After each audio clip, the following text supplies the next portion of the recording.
మనిషి బ్రెయిన్లో చిప్ పెట్టడం మనం సినిమాల్లో చూసుంటాం. ఇప్పుడు అది నిజమైంది. Elon Musk Neuralink company announce చేసింది. సక్సెస్ఫుల్గా ఒక మనిషి బ్రెయిన్లో వైర్లెస్ చిప్ పెట్టామని చెప్పి ఆ మనిషి ఇప్పుడిప్పుడే కోలుకుంటున్నాడు అని చెప్పి. అసలు ఏంటి చిప్, ఏంటి ఆ స్టోరీ ఒకసారి చూద్దాం. న్యూరాలింక్ అనే పెద్ద ప్రాజెక్ట్. దీనిలో మనిషి బ్రెయిన్లో చిప్స్ పెట్టే కాన్సెప్ట్, దాన్ని టెలిపతి అని చెప్పి తీసుకొచ్చారనమాట. ఈ కాన్సెప్ట్ వాళ్ళు టెలిపతి అని పేరు పెట్టారు. బ్రెయిన్లో చిప్ పెట్టే మొత్తం ఈ ప్రస్తుతం జరిగిన ఎపిసోడ్కి టెలిపతి అని పేరు పెట్టారు. అసలు ఏం జరిగింది దీనిలో అంటే, మనిషి బ్రెయిన్కి 2 డిఫరెంట్ ఫంక్షన్స్ ఉంటాయి.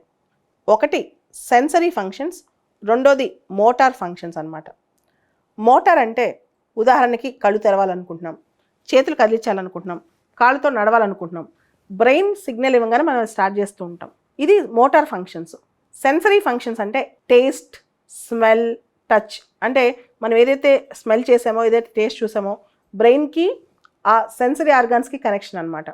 అయితే ప్రస్తుతం ఉన్న చిప్, ఈ కాన్సెప్ట్ ఇప్పుడు ఓన్లీ మోటార్ ఫంక్షన్స్కే మాత్రమే అనమాట. ముఖ్యంగా పెరాలసిస్ పేషెంట్స్కి చాలా ఉపయోగపడుతుంది. ఎలా ఉపయోగపడుతుంది చూడండి. ఇప్పుడు స్టీఫెన్ హాకింగ్ ఉన్నారు, మీరు వినే ఉంటారు, గొప్ప సైంటిస్ట్. ఆయనకి కేవలం చేతిలో 2 వేలు మాత్రమే పనిచేస్తాయి. మూవ్ అవ్వలేడు, కదలలేడు, ఏమీ చెప్పలేడు, ఏమీ లేదు. ఆయనకి అప్పట్లో ఒక చాలా రిమోట్ డివైస్, ఇప్పుడు చాలా నార్మల్ డివైస్ అనుకోవచ్చు, దాన్ని కనెక్ట్ చేసి ఆయన అవసరాలన్నీ కంప్యూటర్ తెలుసుకునేదన్నమాట. అది చాలా నార్మల్ వర్షన్, చాలా మైన్యూట్ వర్షన్ అని చెప్పుకోవచ్చు. కానీ ఇప్పుడు ఇది ప్రస్తుతం ఈ న్యూరాలింక్ ప్రాజెక్ట్ వాళ్ళ చిప్ అనేది చాలా అడ్వాన్స్డ్ వర్షన్. మనిషి బ్రెయిన్ సిగ్నల్స్ అందుకోవడానికి కంప్యూటర్ అంత ఫాస్ట్గా పనిచేసే చిప్ అనమాట. ఈ చిప్లో ఎలక్ట్రోడ్స్ ఉంటాయి. మనిషి పుర్రెలో కొంచెం ఖాళీ చేసి ఆ వైర్లెస్ చిప్ని అమరుస్తారు. ఆ చిప్లో ఎలక్ట్రోడ్స్ ద్వారా కమ్యూనికేషన్ జరుగుతుంటుంది అనమాట. ఈ కమ్యూనికేషను ఇంటర్నెట్ ఉన్న ఏ డివైస్ అయినా దాన్ని కనెక్ట్ చేసుకోవచ్చు. బ్రెయిన్ కంప్యూటర్ ఇంటర్ఫేస్ అని పేరు పెట్టారు. ప్రస్తుతానికి ఇది మెడికల్గా అవసరాలకు మాత్రమే. భవిష్యత్తులో హ్యూమన్ పొటెన్షియల్. ప్రస్తుతం మోటార్ నీడ్స్, మెడికల్ అవసరాలకు మాత్రమే. అంటే మనిషి కదలికలు కావాల్సిన. ఉదాహరణకి ఒక వ్యక్తి, నేనే ఉన్నాను, వీల్ చైర్లో కూర్చున్నాను, నేను కదలాలనుకుంటాను, నేను పిలవలేకపోయాను అనుకోండి ఎవరిని, నా బ్రెయిన్లో నేను మూవ్ అవ్వాలనుకుంటున్నాను అనే కాన్సెప్ట్ రాగానే ఆటోమేటిక్గా అది నన్ను మూవ్ చేస్తుంది అన్నమాట. డివైస్ బయట తెలిసిపోయి ఐ విల్ మూవ్ ఫార్వర్డ్, లేదా నేను అక్కడికి వెళ్ళాలనుకుంటున్నాను, వాళ్ళని పిలవాలనుకుంటున్నాను, ఎవ్రీథింగ్ నా బ్రెయిన్లో ఉన్న థాట్స్ బయటికి తెలిసే విధానం అంటే మోటార్. అది ఓన్లీ మోటార్ యాక్టివిటీస్ మాత్రమే, అంటే మూమెంట్ కానీ కళ్ళు, చేతులు, కాళ్ళు, ఈ యాక్టివిటీసే. భవిష్యత్తులో చూపు లేని వాళ్ళు చూడగలగటం, నడవలేని వాళ్ళు నడవగలగటం, డివైజెస్ ఏర్పాటు చేసి ఆటోమేటిక్గా వాళ్ళు కొంత ప్యారలైజ్ అయినా సరే వాళ్ళకు కూడా పొటెన్షియల్ వచ్చేటట్టు కూడా భవిష్యత్తులో అడ్వాన్స్మెంట్స్ రాబోతున్నాయంట.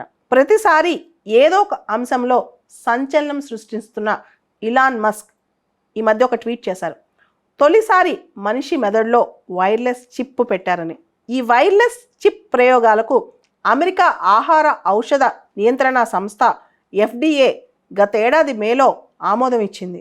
మనిషిలో ఈ చిప్ అమర్చే ముందు ఇప్పటికే పందులు, కోతుల మెదడులో కొన్ని ఎలక్ట్రానిక్ చిప్లు విజయవంతంగా అమర్చి పరీక్షలు జరిపారు కూడా ఈ సంస్థ వాళ్ళు. మనిషి మెదడులో పెట్టిన ఈ ఎలక్ట్రానిక్ చిప్ సురక్షితమైనదని, విశ్వసనీయమైనదని పేర్కొనడం జరిగింది. రీసెంట్గా ఒక కోతి, ఆ కోతిలో ఎలక్ట్రానిక్ చిప్ పెట్టారంటే ఈ కోతి ఈ ఎలక్ట్రానిక్ చిప్ సాయంతో పాంగ్ అనే వీడియో గేమ్ ఆడిందంట. మెదడులో పెట్టే ఈ చిప్లో సన్నని ఎలక్ట్రోడ్స్ ఉంటాయి. ఇందులో ఒక్కొక్క చిప్లో దాదాపు 3000 సన్నని ఎలక్ట్రోడ్స్ ఉంటాయంట.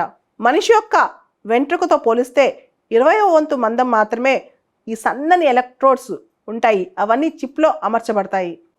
మనిషి బ్రెయిన్లో చిప్ అమర్చే ప్రాజెక్ట్ ఇంకా కొంత అడ్వాన్స్ అవుతాయి. భవిష్యత్తులో మనిషి మెదడులో ఉన్న సెన్సరీ ఆలోచనలు కూడా తెలిసిపోతాయి, ఫీలింగ్స్ కూడా తెలిసిపోతాయి. మనిషి ఒక ప్రైవసీ అనుకుంటాడు, తన బ్రెయిన్లో ఏం జరుగుతుందో తనకే తెలుసుద్దని. భవిష్యత్తులో అది కూడా సాధ్యం అవ్వకపోవచ్చు. అక్కడ కూడా మనిషికి ప్రైవసీ దొరకపోవచ్చు.